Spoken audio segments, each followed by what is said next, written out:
In the earlier discussion, the so-called grammar translation method has been put out clearly, how it's dominated, I can say, European and foreign language teaching more than a decade.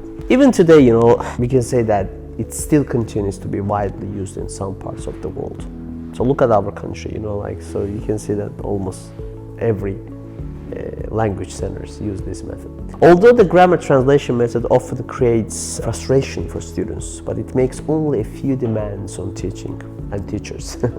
It's still used in the situations where understanding literally text is a primary focus of foreign language study, and there's a little need for a speaking knowledge of the language. Of course, as time passed by, there was a demand in the 19th century, for oral proficiency in foreign language. New approaches of teaching foreign languages were then developed, by individual language specialists with a specific method for reforming, I can say that, the teaching modern languages.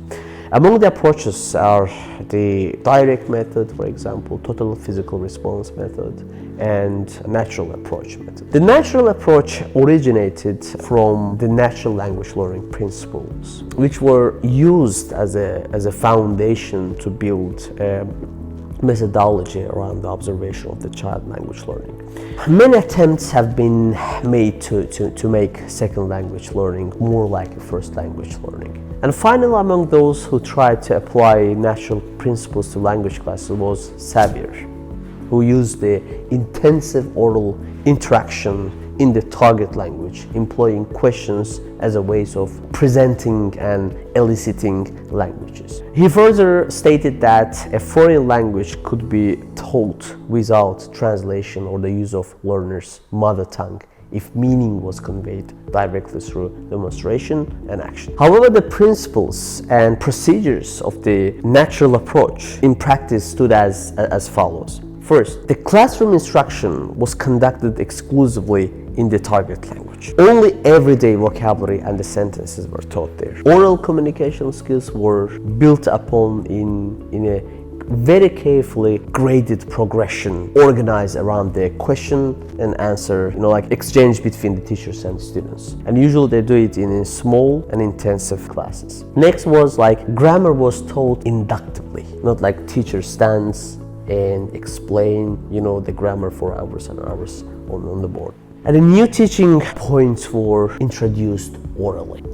Concrete vocabulary was taught through demonstrations, through the objects and pictures, and also the abstract vocabulary was taught by association of ideas. And I can say that both speech and listening were also taught, okay?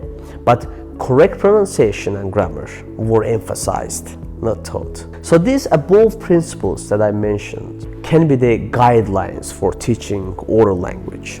So first is never translate in class, just demonstrate. Second is never explain, just act. Third, never make a speech, ask questions, okay? Next one, never imitate mistakes, okay? Just correct. Next, never speak with single words. Use the full sentences. Never speak too much. Make students speak much. And my favorite is never use the book in classroom. Use your own lesson plan. And of course, never go too fast because you have to keep the pace of student. Never speak too slowly, of course, speak normally. And never speak too quickly as well, speak naturally. Sometimes you see that the teachers, speak too loudly, say it's not natural. Try to speak naturally. And the last one, I think the most important one, never be impatient. Language learning takes time. Take it easy. Because the slow and deep learning is best. The secret to speaking easily is to learn every word and phrase deeply.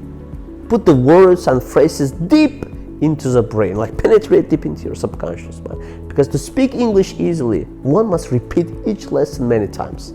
The number of repeating the lessons varies from person to person, yes, but in order to have English words and phrases deep into the brain, it usually requires deep learning at least 2 hours a day for 1 week.